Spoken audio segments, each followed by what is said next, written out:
Você sabe quais são as alterações emocionais que são vivenciadas no início da gestação? Meu nome é Camila Gaspar e você está no Tecendo a Maternidade.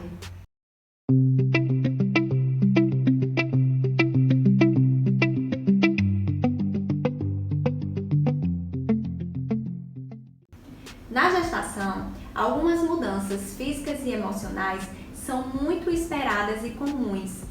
Elas servem como um indicativo de que está acontecendo tudo bem, de que a gravidez está evoluindo bem. E essas alterações, elas influenciam e são influenciadas por vários aspectos da vida da mulher e do casal.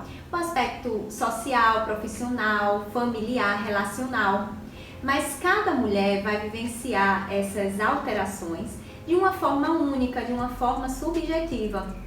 Cada transformação dessa vai trazer um impacto diferente para cada mulher, porque depende de vários fatores, depende do contexto no qual a gravidez se deu, se ela foi planejada e desejada ou não, da relação com o parceiro, se existe rede de apoio ou não. Então tudo isso vai influenciar na vivência dessa gestação, da mulher, do casal, da família.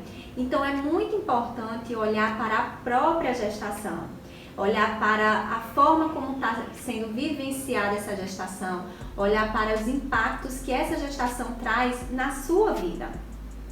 E a gestação, ela é contada por trimestres, ela é contada por semanas, porque as mudanças elas são tão intensas e tão rápidas que não daria para contar por mês. Então, a gente entra no primeiro trimestre, que é o período compreendido entre a primeira e a 13ª semana gestacional. E esse trimestre é um trimestre de descoberta da gestação, e mesmo aquelas gestações planejadas e desejadas, vai trazer surpresa, vai trazer angústia, vai trazer medo. Então, existem muitos sentimentos que estão presentes nesse momento e sentimentos muitas vezes até contraditórios. Muitas vezes a mulher ela vai sentir medo pelas perdas que vai ter em relação à gestação, mas também pode se sentir muito realizada, pode se sentir muito feliz, muito plena, né? Então, esses sentimentos eles são muito comuns, é a tal da ambivalência afetiva. Nas nossas relações e nas nossas situações, principalmente as mais significativas, existe sim a possibilidade de sentimentos contraditórios coexistirem, o querer e o não querer, o gostar e o não gostar, o desejar e o não desejar. E na gestação é comum que isso também aconteça. Então, essa ambivalência afetiva, ela vai se manifestar durante todo o ciclo gravídico puerperal, que é a gestação e o pós-parto, mas de uma forma bem característica de cada fase.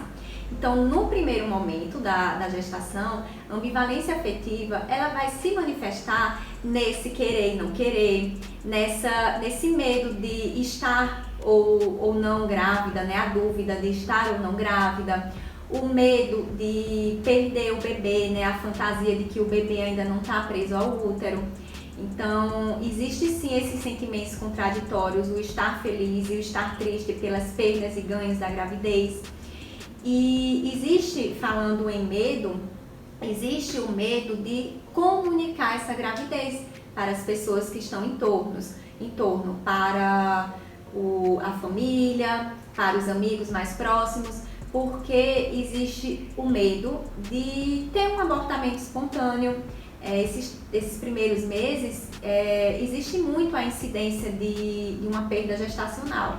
Então, muitas mulheres hoje, elas acabam esperando um pouco e vivendo esse primeiro momento de uma forma muito solitária, como se não fosse possível partilhar essa primeira experiência, seja de angústia, seja de felicidade com as pessoas próximas.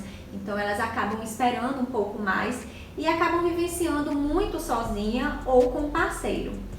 É um momento de muita hipersonia, que é aquele sono muito grande que a mulher sente, a necessidade de dormir, uma sonolência muito grande.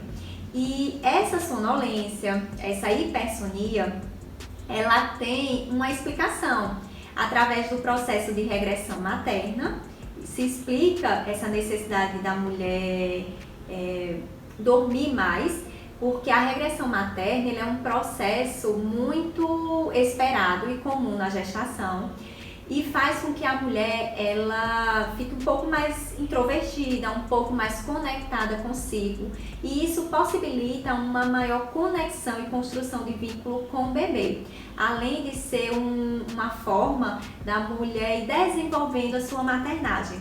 Então, essa necessidade de dormir, essa sonolência, ela é explicada pela regressão materna, mas também como uma forma do corpo se preparar para o que está por vir. Porque no final da gestação e no pós-parto, existe muito uma privação de sono, cansaço. Então, é como se o corpo, de fato, no início da gestação, ela estivesse se preparando para isso. E quando a hipersonia ela não é respeitada por diversos motivos, muitas vezes a mulher ela acaba, por questões profissionais, pessoais, não podendo parar. E quando essa hipersonia ela não é respeitada, pode trazer muita angústia e muita irritabilidade para essa mulher. E ela pode ficar um pouco mais sensível aos estímulos externos, mais irritada, mas também pode acontecer de algumas mulheres sentirem insônia, e isso também gera muita angústia. Então é importante, nesse caso, que ela tenha um acompanhamento profissional para tentar melhorar essa vivência durante esse período da gestação. É um momento também de muita oscilação de humor, é altos e baixos, né, como se fosse mesmo uma montanha russa. E quando a mulher não compreende que é um processo natural, elas têm a percepção de estarem ficando loucas mesmo. Então, essa oscilação ela pode ser explicada por questões hormonais, mas também por questões sociais, pelo contexto no qual a gravidez está se dando. Existe também nesse momento uma característica bem conhecida e bem marcante, que são as náuseas e os vômitos, né? As mulheres elas enjoam muito, e quando isso acontece de uma forma muito intensa, acabam que aquele aumento de peso, que também é bem característico na gestação, não acontece nesse primeiro momento. Além disso, as aversões e os desejos, que são alterações no paladar e no olfato. E essas alterações, elas podem trazer sim ruídos nas suas relações, principalmente quando a gestante e as pessoas que estão em torno não compreendem esse momento. Então, muitas vezes existe sim o desejo por alimentos, né? Alimentos que antes ela não tinha vontade ou não comia, ou até mesmo por alimentos mais estranhos. Mas também existem as aversões, principalmente a cheiros. E quando acontece em relação ao cheiro do parceiro, isso pode trazer ruído na relação, o parceiro pode se sentir excluído, não desejado. Então é importante que se compreenda, né, todos esses momentos para que isso possa ser falado na relação. E falando em relacionamento, a libido, ela também tem uma alteração e tem uma diminuição. Claro, cada mulher vai vivenciar de uma forma diferente, né, a sexualidade, a atividade sexual. Mas de uma forma geral, esse primeiro momento pode sim ter uma diminuição da atividade sexual, até porque a sexualidade ela é influenciada por vários fatores. Ela é influenciada pela relação do casal. Se o casal ele não está bem antes da gestação, provavelmente essa relação vai influenciar na atividade sexual nesse momento. A questão de quadros depressivos ou de algum adoecimento, algumas crenças e tabus que estão presentes na sexualidade de uma forma geral. E em relação às crenças, o medo de machucar o bebê, o medo de causar um parto prematuro ou de haver um abortamento. Outra questão é a cisão entre a maternidade e a sexualidade. Então, muitos casais, até por questão de crenças mesmo e de tabus, eles vivenciam a sexualidade como algo que tem que estar separado da maternidade. É uma imagem de uma maternidade mais santa e da sexualidade como algo muito pecaminoso. Então, quando existe essa dificuldade de entender que a maternidade e sexualidade podem coexistir, vai haver sim uma alteração na sexualidade. E além disso, existe medo, né, da malformação do feto, existe muito sentimento de culpa em relação a acontecimentos antes da gestação, antes da descoberta da gestação.